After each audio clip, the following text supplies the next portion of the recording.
Saudara-saudara, selamat pagi.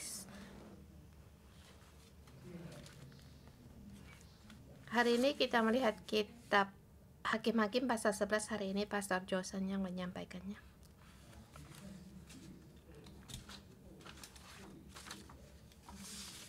Ada kalanya kita kalau melihat kitab Hakim-Hakim merasa tidak enak. Masa itu semakin merosot, semakin gelap, ke akhlak manusia semakin merosot. Hidup dalam keadaan yang demikian, merasa seluruh dunia sudah rusak, dan kerusakan ini tidak bisa berhenti dan semakin merosot.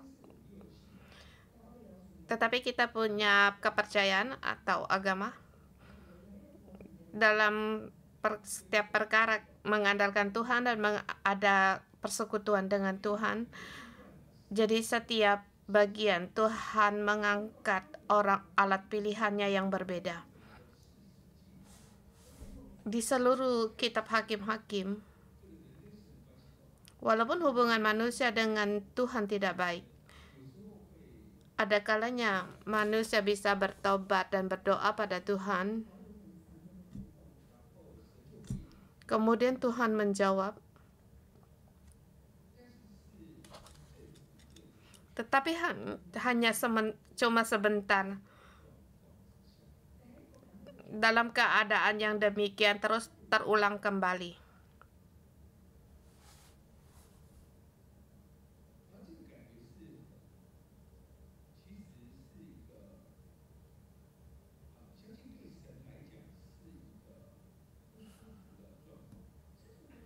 Percaya terhadap Tuhan, bagi Tuhan itu perasaan yang tidak enak bagi Allah.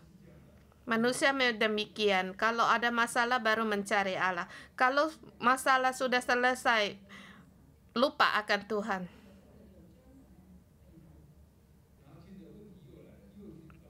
Masalah datang lagi dan mencari Allah lagi. Kemudian dilupakan lagi. Terus terulang kembali. Terus-menerus terulang. Dengan sederhana dikatakan mempergunakan Tuhan, kalau tidak perlu Allah lagi, disingkirkan. Maka kemerosotan akhlak makin parah. Di kitab yang kemarin dikatakan, aku melepaskan kamu dari 7 suku.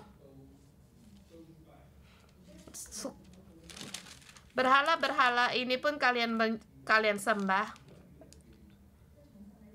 Bagi Allah, perzinahan rohani sangatlah parah.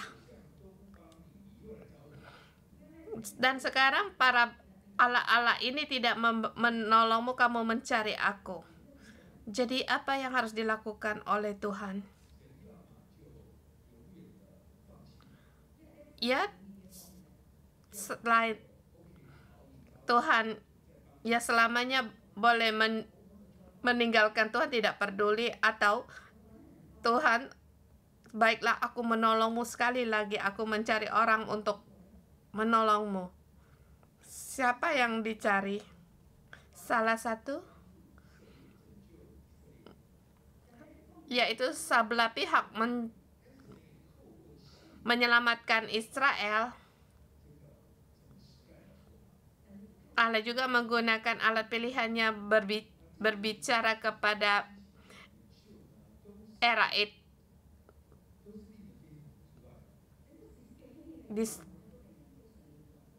Di kitab Hakim-Hakim, para pemimpin yang diangkat juga satu yang tidak terpikirkan.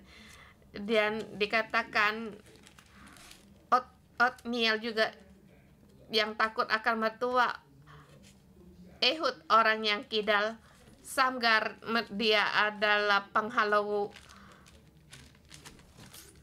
lembu, Gideon pikiran yang membelok, membangkitkan Deborah karena tidak ada kaum laki-laki yang bisa dipakai. Sesungguhnya semua pemimpin yang diangkat oleh Tuhan membuat orang tercengang. Kemarin temanya kali ini, Allah bisa mengangkat alat pilihannya, memilih alat pilihannya. Boleh dikatakan di masa kegelapan bermacam alat pun Tuhan bisa bangkitkan asal mau percaya dan berharap pada Tuhan. Maka hakim-hakim di setiap suku pun bisa, asal layak untuk dipakai oleh Tuhan, maka Tuhan pun akan pakai. Kalau kamu tidak mau, kalau kamu merasa tidak mau atau tidak bisa pun, tidak mungkin, Tuhan pun bisa memakai dia. Hari ini kita melihat Yeftah. Ayat pertama, adapun Yeftah orang Gilead itu adalah seorang pahlawan yang gagah perkasa, tetapi ia anak seorang perempuan sundal. Ayahnya Yeftah ialah Gilead. Kamu melihat Yeftah, kamu merasa anak perempuan sundal, Allah pun bisa membangkitkan dia. Hari ini kita lebih dalam melihat mengapa Allah bisa memilih dia.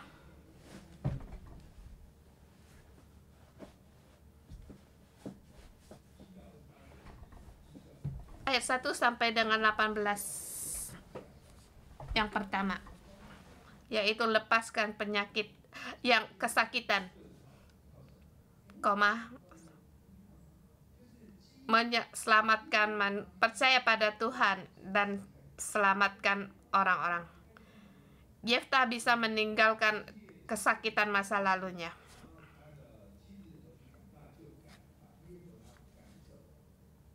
Di sini dikatakan istrinya Gilead melahirkan anak laki-laki. Setelah besar, anak istri itu mengusir Yeftah.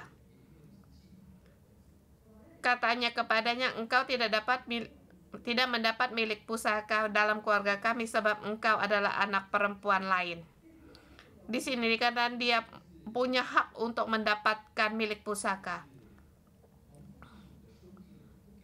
Tetapi satu ayah lain, ibu, tidak memberikan kepada dia dan mengusir dia.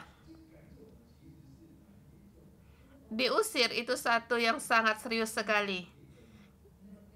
Dan juga karena tidak punya ladang untuk bertani.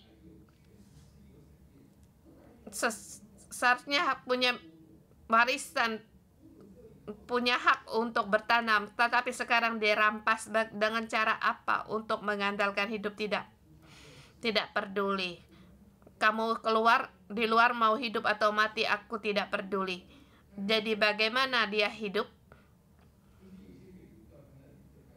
Di situ secara amat dia ada para pertualang atau perampok yang bersama dengan dia. Di masa yang gelap di zaman itu, dia tidak terpandang.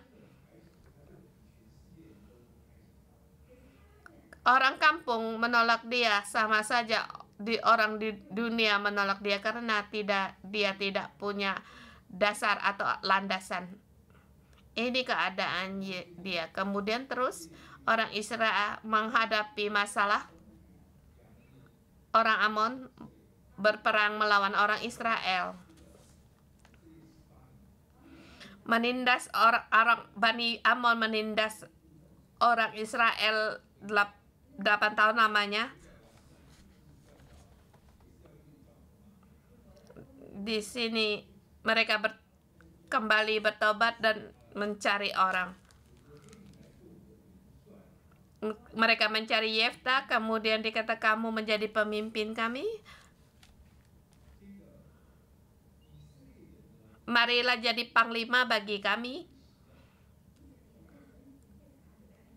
Orang Israel ingin agar milik pusakanya bisa bertambah banyak, tetapi mereka menyembah Baal.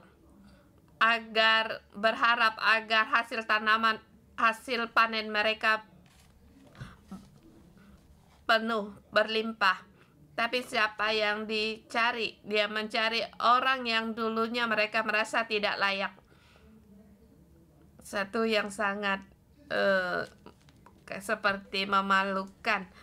Karena milik pusaka ini Tuhan berikan kepada kami. Kami ingin agar milik pusaka ini makin berkembang. Jadi tidak perlu Tuhan jadi mencari berhala. Dan sekarang ada timbul masalah. Aku kembali mencari Tuhan. Aku mencari seorang untuk menjadi yang memimpin kami. Yang mencari orang yang tidak layak mendapatkan milik pusaka. Yang dicari yaitu Yefta.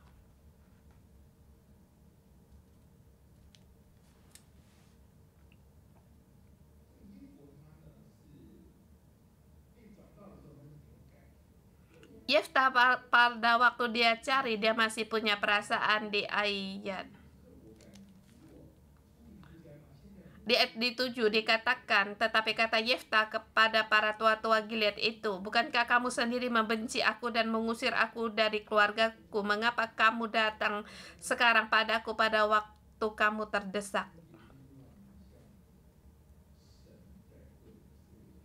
Kata ini juga adakah kamu merasa kata-kata ini seperti Allah juga berkata kepada orang Israel? Bukankah kamu tidak mau akan aku? Bukankah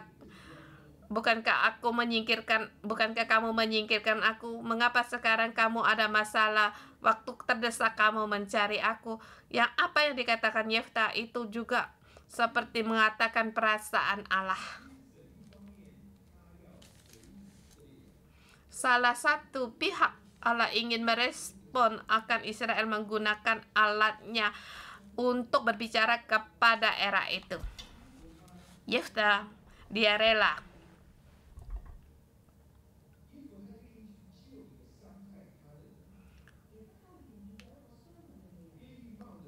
bersediakah Yefta menolong orang yang menyakitkan dia? Relakah dia dengan mengorbankan nyawanya untuk menyelamatkan orang yang menyakitkan dia? Demikian juga dengan Tuhan. Kamu membuat aku merasa tidak enak. Tetapi kita melihat Yefta bisa.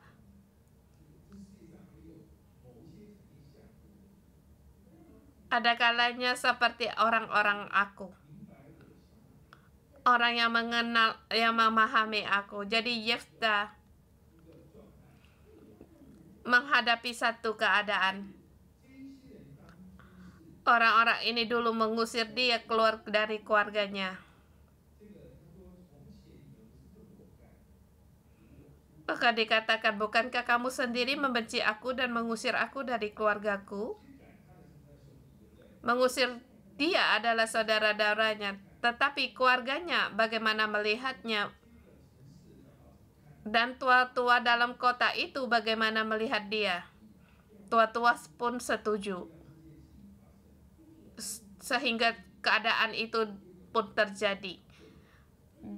Maka katalah Yefta berkata kepada para tua-tua Gilead demikian, bukankah kamu juga sendiri setuju agar saya diusir?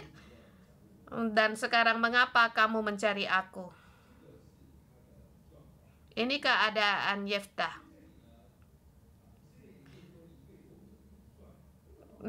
Orang Israel berkata, Yefta, marilah jadi panglima kami.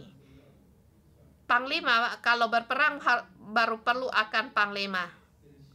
Jadi kamu bisa melihat Yefta begitu marah di ayat ke-8.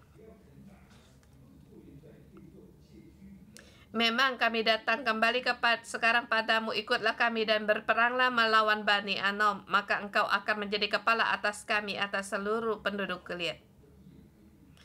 Kata Yefta kepada tua-tuanya, bukan berkata baik, aku setuju, tetapi dikatakan di ayat 9. Jadi jika kamu membawa aku kembali untuk berperang melawan Bani Amon dan Tuhan menyerahkan kepadaku, maka akulah yang akan menjadi kepala atas kamu. Dikatakan jika Tuhan menyerahkan Bani Amon kepadaku, dia tahu bahwa dia dengan menggunakan kekuatannya sendiri, tetapi dia seorang pahlawan yang gagah berani. Ada sekelompok para petualang-petualang, tapi dia tahu pada waktu dia berperang yang diandalkan yaitu Tuhan. Dia anak yang dilahirkan dari perempuan Sunda loh. Dia tahu perang itu ada di tangan Tuhan. Dia ada orang yang penuh dengan ada iman. Selain Allah, perang ini tidak akan bisa menang. Jadi pada di kitab Ibrani 11 dikatakan tentang iman. Dikarenakan Yefta sejajar dengan Samuel Daud. Dia tahu Yefta mengandalkan dirinya sendiri, dia tidak akan sanggup. Yang dia tahu yang diandalkan ada Tuhan. Dia rela untuk melepaskan orang-orang yang dulu menyakitkan dia, meninggalkan kesakitan yang dia alami di masa lalunya. Yefta sanggup melakukan, jadi dia menjadi seorang pemimpin, panglima. Sesungguhnya kita hidup di dunia ini pun akan menghadapi masalah yang demikian.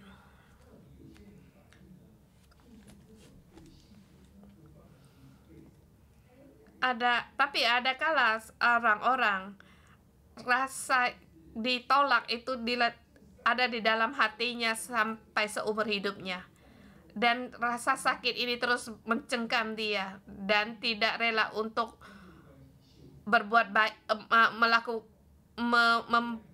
memperbaharui atau berhubungan baik kembali, tidak mau disembuhkan.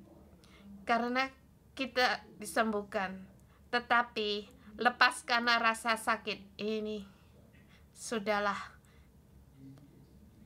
Yesus juga telah mengalami semua ini. Kita bisa mohon Tuhan untuk membantu kita agar yang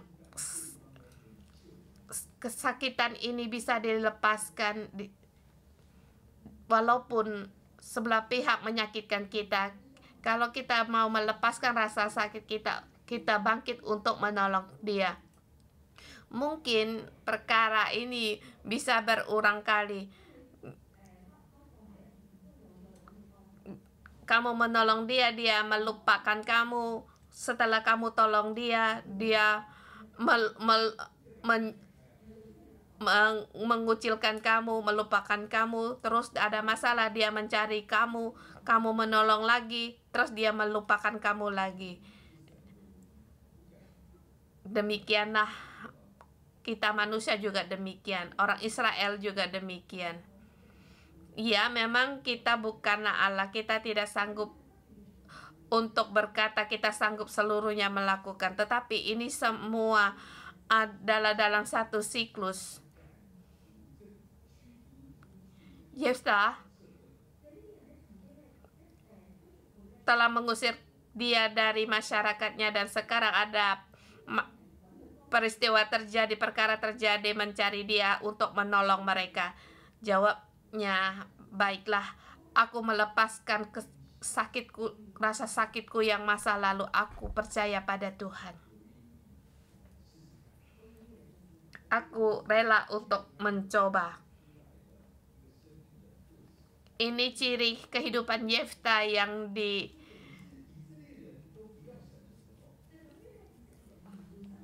pada saat orang Israel tidak mau Allah, pada saat orang Israel tidak ada jalan keluar lagi, baru berpikir akan Allah. Tapi kita melihat Yefta di dalam hatinya ada Allah. Jadi dia di masa itu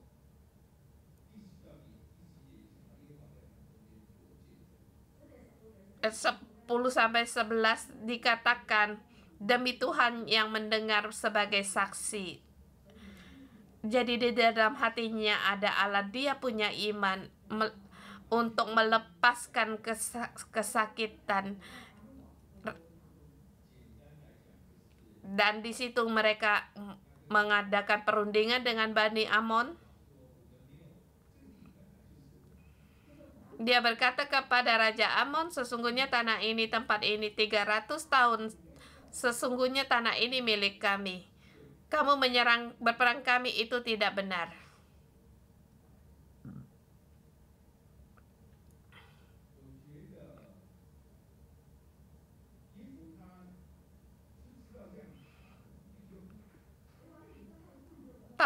Saya merasa, tahukah Yefta untuk berunding di sini tidak ada gunanya? Sesungguhnya dia tahu.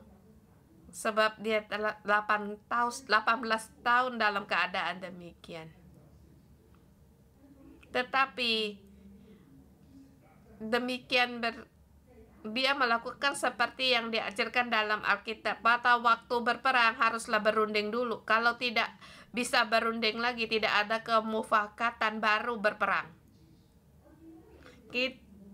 Kita lihat cara kerjanya Yefta seperti yang diajarkan dalam Alkitab. Jadi Allah membangkitkan alatnya, tetapi di mata kita sebagai manusia tidak pernah terpikirkan.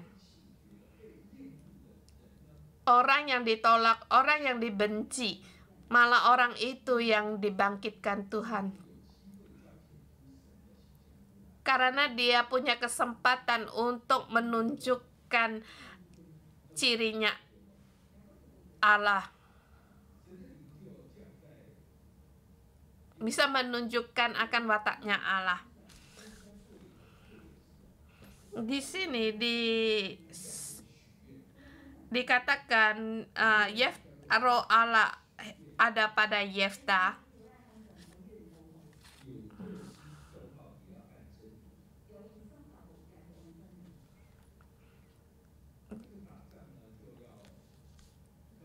Berperang harus mengandalkan Tuhan. Berperang harus dengan kebenaran. Di ayat 29. Mulai. Di sini Yefta bernasar. Di situ aku berperang, jadi maka apa yang keluar dari rumahku yang menemui aku, maka waktu aku kembali, maka aku akan mempersembahkannya sebagai korban bakaran, seperti mengorbankan hidup-hidup orang sebagai korban bakar, manusia sebagai korban bakaran. Mengapa punya pikiran yang demikian?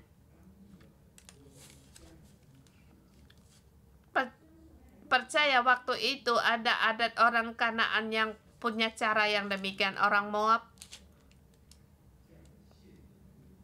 mereka mempersembahkan manusia sebagai korban bakaran, sebagai salah satu adat istiadat bagi mereka. Jadi Yefta di dalam hatinya adalah, tetapi terhadap kepercayaan kepada Allah itu tidak jelas. Jadi di sini ada yang sedikit, di sini ada kekacauan. Pertama, dia memperkorbankan korban bakaran manusia sebagai korban bakaran. Akhirnya pada waktu Yefta menang berperang, yang menemui dia yaitu anak putrinya. Dia kaget. Dia mengira para hamba-hambanya jadi bisa dikorbankan, tetapi ini putri tunggalnya. Jadi apa yang harus dia lakukan? Iya, Yefta memang tidak menginginkannya, tetapi dia harus menepati janji. Di sini dibagi dua lapis. Pertama, dia bernasar, demikian sesungguhnya tidak berkenan bagi Tuhan. Mempersembahkan korban persembahan bagi Allah itu punya ketetapan dari Allah. Baik itu lembu, domba, atau merpati. Kamu tidak boleh mempersembahkan bebek. Kamu tidak boleh mempersembahkan ikan. Kalau kamu mempersembahkan korban persembahan harus sesuai dengan ketentuan Tuhan. Jadi di sini mempersembahkan manusia itu pun sudah salah. Apalagi ini anaknya putri, anak perempuannya. Kalau kita lihat Alkitab, kita perhatikan yang Tuhan inginkan semuanya yaitu jantan atau laki-laki. Jantan, lembu jantan, kambing jantan. Perempuan ini adalah betina. Jadi tidak sesuai dengan peraturan. Jadi satu yang amburadul. Jadi persembahan ini yaitu sembarangan. Di sini satu yang salah. Di salah pihak lain yang dia persembahkan yaitu yang menjadi kesayangannya satu-satunya. Ini keadaan Yefta. Dia terhadap Allah. Dia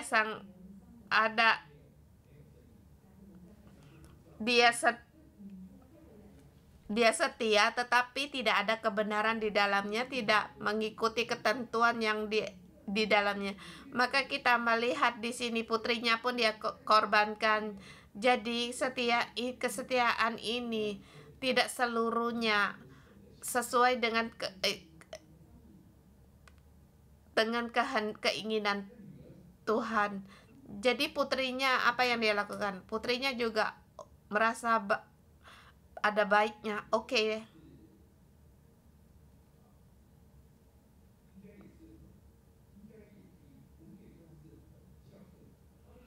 Boleh dikatakan anaknya sangat taat, dia pun ada Allah. Jadi di sini satu kepercayaan atau agama yang sangat kacau. Kita pikir dalam keadaan dia orang yang ditindas, dia seorang perampok, tapi dia di dalamnya ada Tuhan. Dia mau melepaskan rasa sakitnya yang dulu tapi di dalam hatinya ada Tuhan. Dia mau memberikan yang menjadi kesayangannya. Dia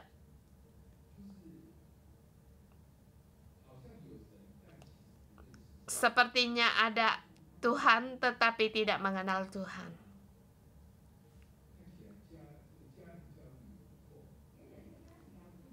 Kalau dilihat didikan dalam keluarga ini bagus juga. Asal keluarganya menolak dia,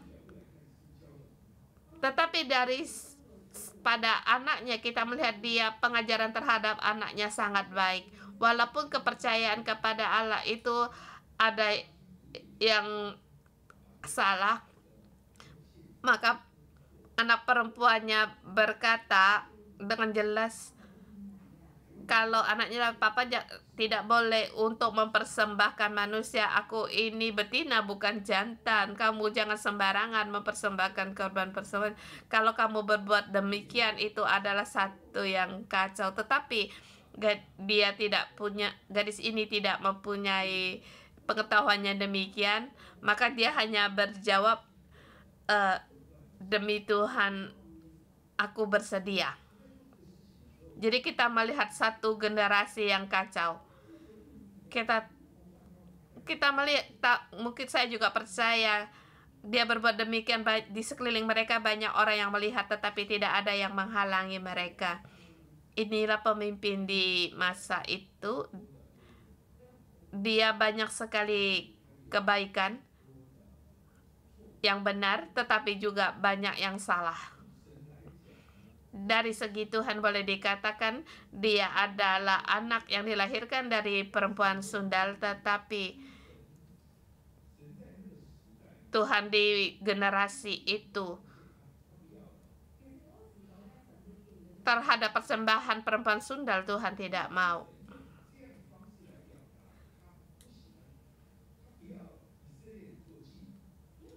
Dengan cara ini mengutarakan agar orang Israel jangan menjadi perempuan sundal. Jadi dalam keadaan demikian dia memilih anak seorang perempuan sundal. Kemudian roh Allah hinggap padanya.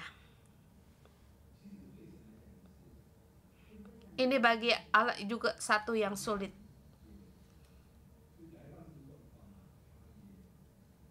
Tapi dalam keadaan demikian, Tuhan pun dibangkitkan. Sesungguhnya dalam zaman itu adalah zaman yang penuh dengan perzinaan. Dia sesungguhnya menyembah Allah A, Allah B, Allah C, semuanya disembah. Kalau dibandingkan dengan manusia, yaitu dia mengikuti laki-laki A, laku B, C, dan semuanya diikuti. Yefta melambangkan di masa itu, di zaman itu. Tetapi walaupun bagaimanapun dia mau melepaskan akan disakiti, karena rela dia melepaskan semuanya itu karena ada Tuhan.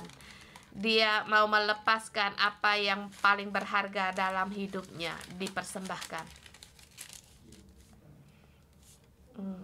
Tidak berdaya, yang terbaik di zaman itu demikian. Boleh dikatakan demi kita, bagaimana? Sesungguhnya kita tidak sempurna. Kita banyak masalah. Lagi pula masalah itu mungkin kita pun tidak tahu. Jadi semua orang pun tidak tahu. Mempersembahkan manusia sebagai korban kebakaran, tidak ada orang yang menolak, melawan. Ini satu generasi yang penuh dengan kekacauan. Tetapi pada masa itu, kalau ada orang yang mau mencari Tuhan, Tuhan pun rela mau untuk memakai dia. Jadi kita terhadap Allah, kita harus punya iman. Kita mengikuti Allah. Salah satu juga kita harus tahu kita tidak sempurna, kita pun ada yang menyakitkan. Di kantor A ada orang yang menindas karena aku, tidak tahu apa alasannya dia menolak aku, menyakitkan aku. Mungkin kita juga punya masalah kita sendiri, tetapi kita tertuju pada Tuhan. Tuhan akan selangkah demi selangkah memimpin kita. Kita jangan berhenti untuk mengenal Tuhan. Jadi di zaman itu, di dalam masa, setiap orang melakukan apa yang baik menurut dirinya sendiri, tetapi Tuhan menghargai apa yang menjadi keputusan manusia. Kamu berbuat jahat, ya berbuat jahat. Kamu mau mempersembahkan manusia sebagai korban bakaran, perlakukanlah. Di zaman yang penuh dengan kekacauan, tetapi siapa yang mau berpegang pada Tuhan, Tuhan pun akan rela untuk menjawab dia. Tuhan terus untuk mencari pemimpin. Yefta bisa dibangkitkan, demikian juga kita bisa dibangkitkan. Kita mohon Tuhan untuk memakai kita di berbagai tempat. Di Roh Allah bisa hinggap di dalam kita. Kita lepaskan rasa sakit kita, bantu untuk menolong orang lain. Haleluya. Tuhan, karena ada Engkau di dalam hidup kami menghadapi segala masalah, kami tidak perlu takut. Semua kita bangkit bersama, kita menyembah Allah kita. Haleluya.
Haleluya, haleluya. Tuhan, kami memuji Engkau.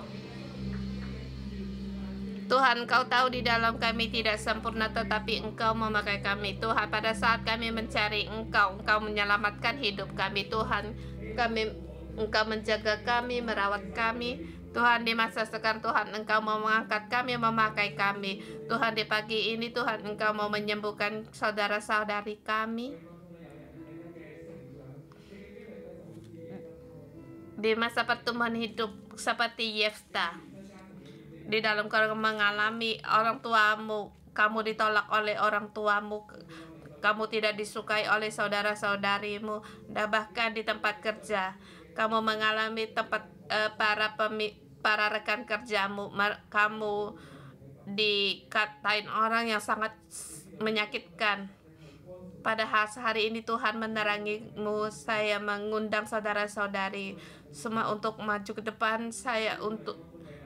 Karena Tuhan hari ini ingin membantu, menolongmu.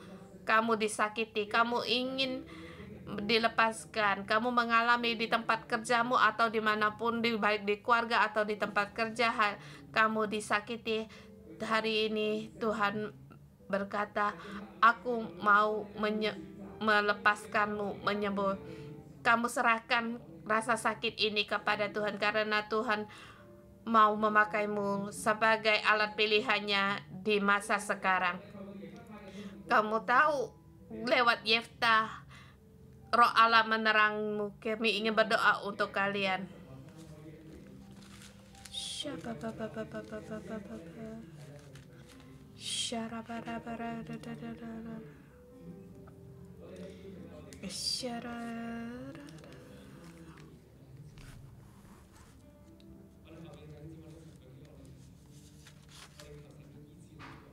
Kita mohon kesembuhan Tuhan ada pada saudara-saudari semua.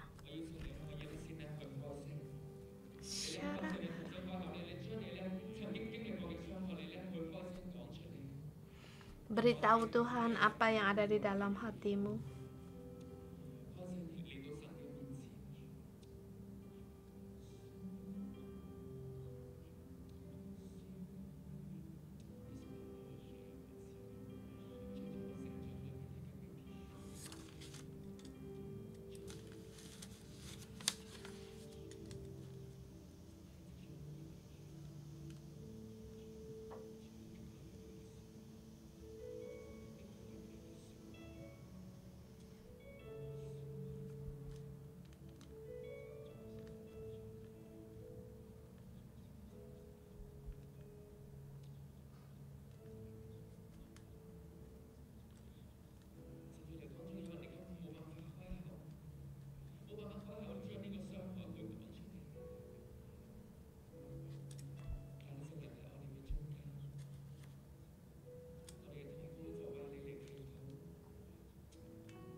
Mohon Roh Kudus.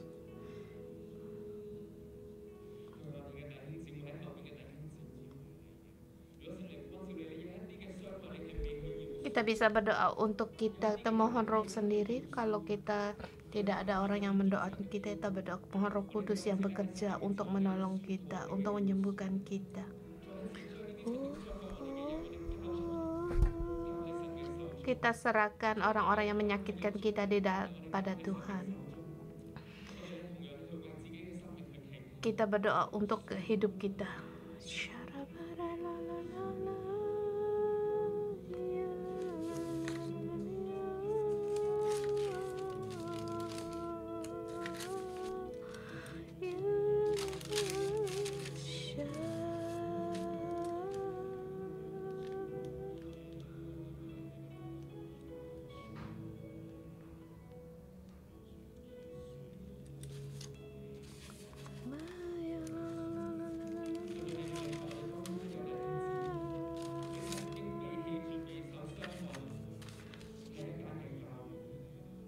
Atau kamu pernah disakiti di gereja, pada gereja lain.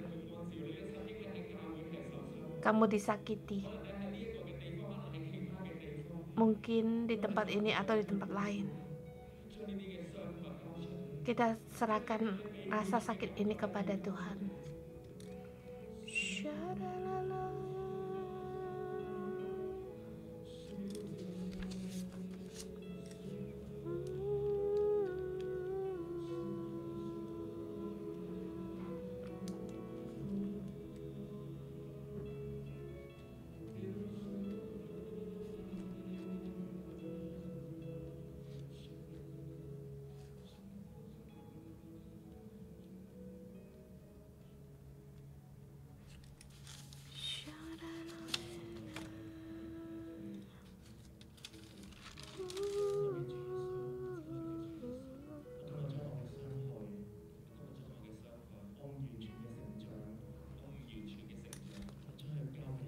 Tuhan, dalam hidup kami disakiti. Tuhan yang sakit seluruhnya kepada Engkau. Mohon Roh Kudus Engkau memenuhi kami setiap orang. Kasih-Mu Engkau penuhi kami setiap orang, agar kami tahu Engkau memilih kami, Engkau mengasihi kami. Tuhan, Engkau sendiri yang menyembuhkan kami. agar rasa sakit masa lalu kami, Tuhan, sekali lagi hari ini kami tolak, kami serahkan pada Yesus Kristus agar jangan lagi mempengaruhi hidup kami. Yesus, Engkau kuatkanlah kami agar demi masa lalu kami bisa untuk berdiri keluar dari rasa sakit ini, Tuhan. Dengan sukacita kami melewati hidup kami dari hari ke hari, Tuhan. Kami memuji Engkau dalam nama Tuhan Yesus, memuji Engkau.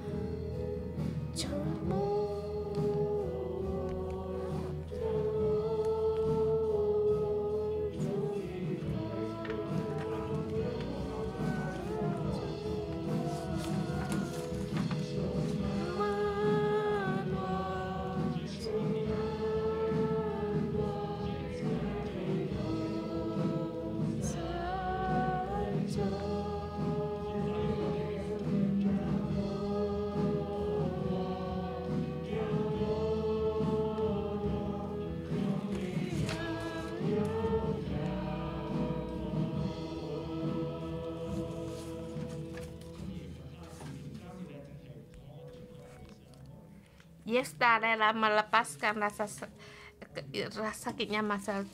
Kita harus rindu akan hidup kita. Kita harus mencari pada kebenaran.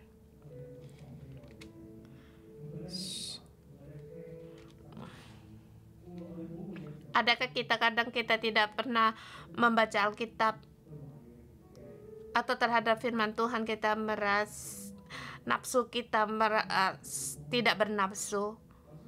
Kita percaya terhadap kita ada punya keinginan. Kita ambil Alkitab, kita letakkan di atas hati kita.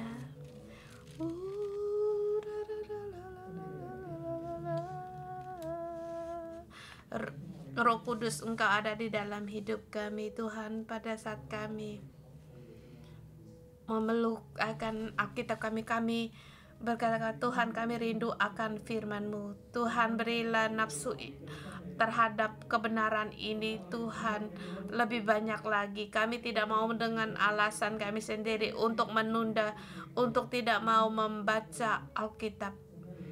Tuhan, Engkau sendiri, agar kami semakin haus akan firman-Mu. Pada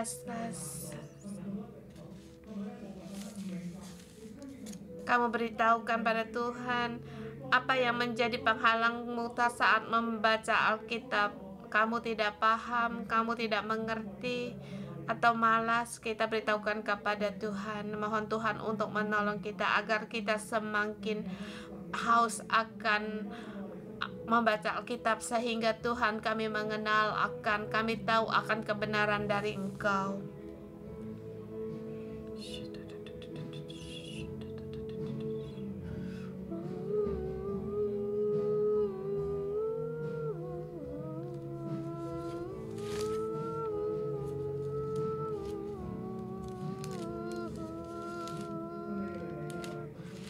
Tuhan, Roh-Mu ada di dalam kami setiap orang, penuhi setiap saudara-saudari kami.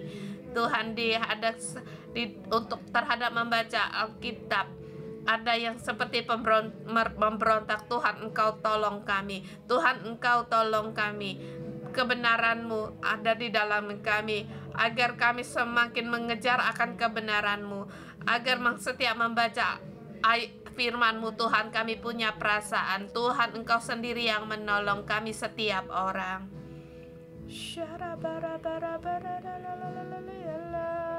Tuhan,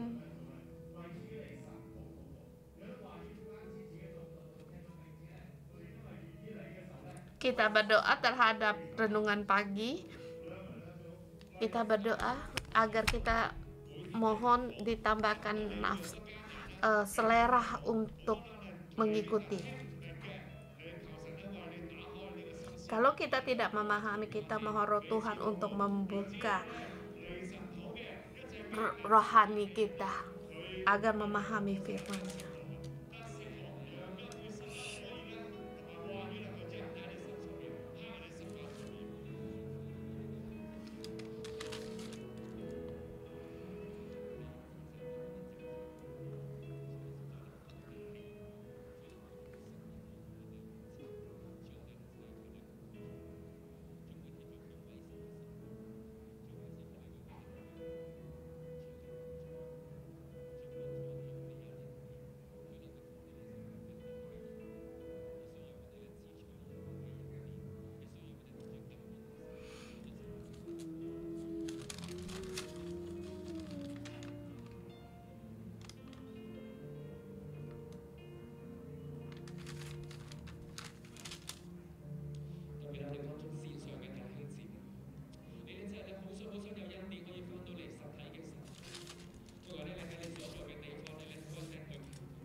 Tuhan, kerinduanmu, saudara semua beritahu kerinduanmu kepada Tuhan akan kerinduanmu terhadap firman Allah.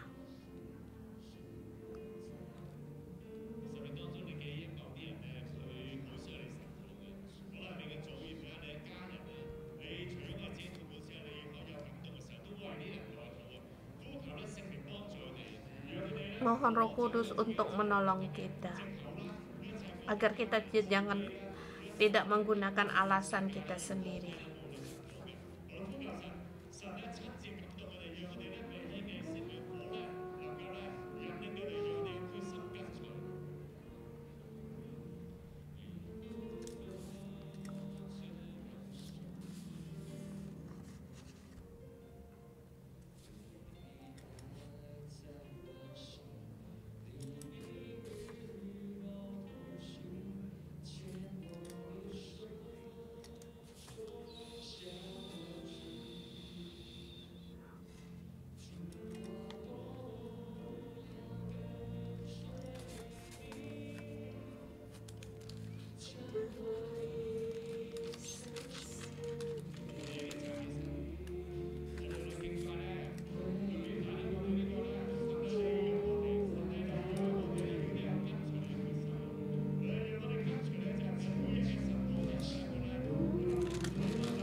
Tuhan, kami berseru kepada Engkau agar Engkau menolong kami, agar kami bisa mengikuti renungan pagi. Karena ini adalah firman yang dari Engkau, Tuhan. Agar kami terhadap firman-Mu, kami semakin punya nafsu, kami punya selera untuk mengikuti. Tuhan, tolonglah kami. Tuhan, tolonglah kami. Mampukanlah kami semakin merindukan akan kebenaran dari Engkau.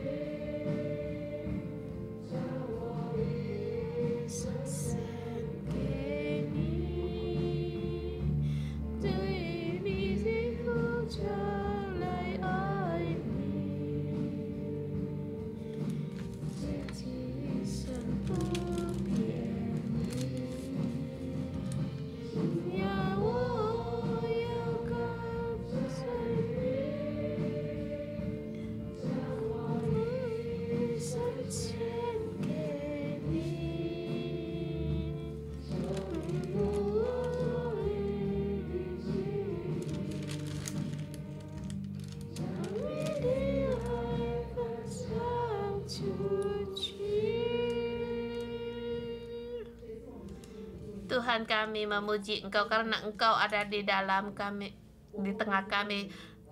Aku dalam nama Tuhan Yesus memberkatimu, hidupmu tidak ditolak. Kuasa ada dalam. Kalau kamu tidak rela, tidak ada rasa pertolakan pun yang bisa menempel di dalam hidupmu. Dalam nama Tuhan Yesus memberkatimu, rindu akan kebenaran, hidupkan kebenaran firman Allah sebagai perisai di sekelilingmu, baik sehingga kamu kuat dan sukacita. Pada dalam kebenaran, kamu melihat dirimu sendiri. Kamu orang yang dikasihi Tuhan, kamu dipilih karena namamu berharga. Hidupmu, nyawamu berharga karena Tuhan Yesus telah menyelamatkan. Yesus telah mati di kayu salib demi menebus nyawamu, sehingga kamu dikasihi pada saat orang tidak suka padamu, membencimu, menolongmu. Kamu harus kembali berpikir, berpikirlah kembali, baliklah kembali. Yesus begitu mengasihimu. Bagaimana dalam kebenaran dalam Alkitab, bagaimana berkata tentangmu. Karena di dalammu ada kebenaran. Kamu tidak ada lagi ditempel oleh rasa ditolak dalam hidupmu. Dia tidak bisa, semua penolakan ini semuanya telah lepas darimu dan tidak akan menempel lagi padamu.